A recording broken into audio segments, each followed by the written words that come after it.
Grace to you and peace from God our Creator and Christ our Redeemer. It's interesting which pieces of wisdom you remember from your parents. My mom is a wonderful cook, and growing up she would give us little cooking and baking lessons, and on one such lesson was about the importance of using a little bit of salt when baking bread.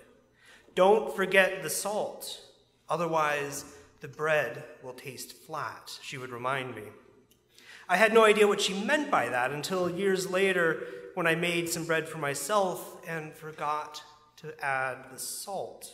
Sure enough, the bread tasted flat, lacking the depth and richness of flavor found in a homemade loaf. Now, whenever I go to bake bread, I find myself reciting her words in my head as I reach into the cupboard for a carton of salt. Don't forget the salt, otherwise the bread will taste flat.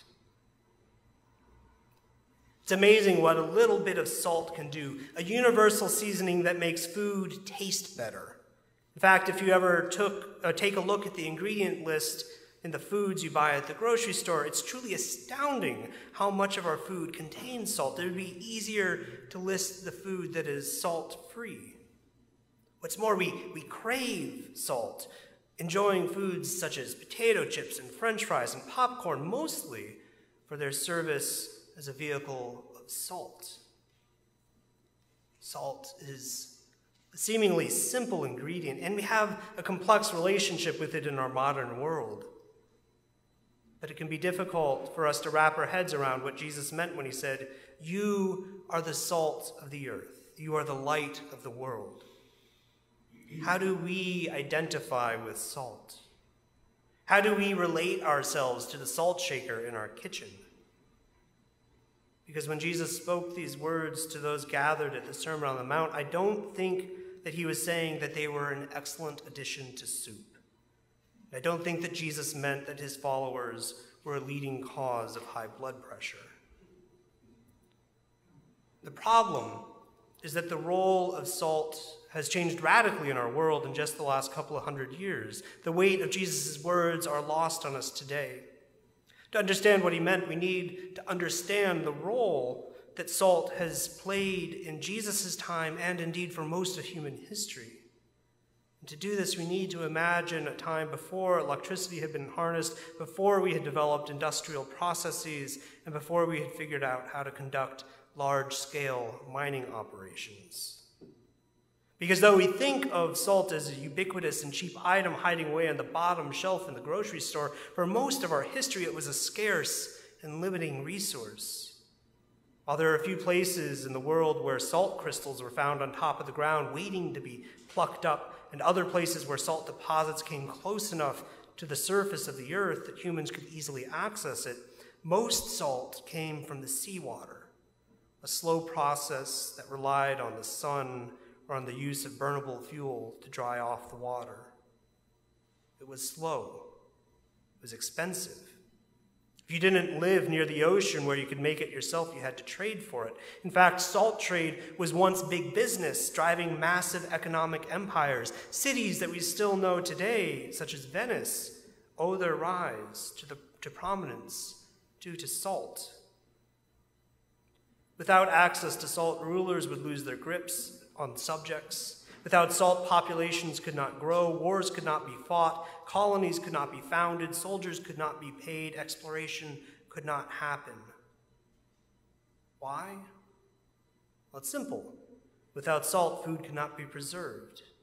Before the invention of refrigeration and modern canning techniques, salt was the primary way by which food could be stored up, transported, saved for times when fresh food was scarce. Put simply, salt was required for the preservation and sustenance of life. Without salt, you starved to death. This is important because it means that for our sisters and our brothers who first heard Jesus speak these words, salt was not a pleasant seasoning to be used sparingly. Salt was life.